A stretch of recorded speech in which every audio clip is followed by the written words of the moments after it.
What's going on? It's Hava HTX Tactical, and I'm with my good friend Garrett with G2 Precision. We just took this AR 223-556 18-inch carbon fiber barrel over a mile with the help of Pump Precision, my man Chase. Now, Garrett, for the people who don't know you, I know you don't like doing it. I've been knowing you for a very long time. Tell them your background. So, got out of service 2012. After 14 years, I finished at Red Squadron. I needed to make something light, right, and capable. Okay, you just skipped all the good stuff. He said Red Squadron. Now, only the people in the 2A community or military world know what Red Squadron is. To the regular people, what's Red Squadron?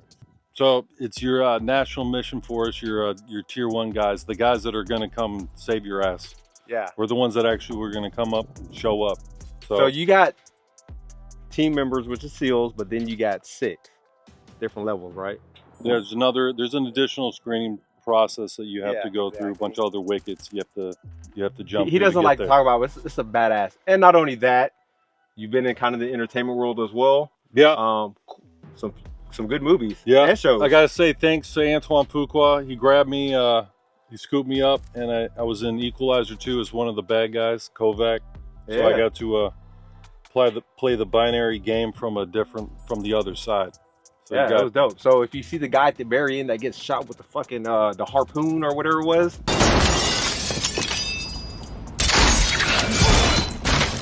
Yeah. So fucking head. Right. And so the way Antoine sold me on it, and as he pulls that out, it was the harpoon rifle that Brody had in Jaws. Now that you know his background, he's fucking real life badass. Now tell us about your rifle, your AR. So gas gun. I'm running a carbon fiber barrels, either proof or carbon 6. Both of them have been performing. I like to stick with the mil spec, just so if you're just running an upper, you can drop a shorty upper, you can drop a recce upper on your lower. So I don't get away from the mil spec components. Still has an ambi charging, ambi selector, and of course some of the furniture is unique to my design as well. I like the 5.56, 223 Wild. Light is right, ounces or pounds.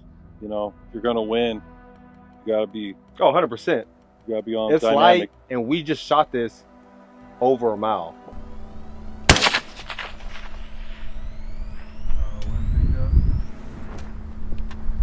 Didn't matter, that was an impact.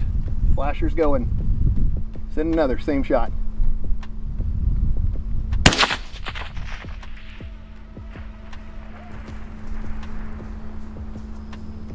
Two in a row. 1805. Excellent shooting, my friend. Thank you, sir.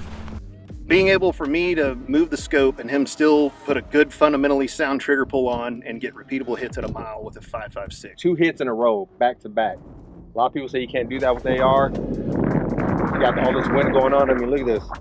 There's a lot of wind. You got to take all that. But, I mean, we got a professional over there. We got my man, Chase. Yeah, tell them how we took this out, Chase.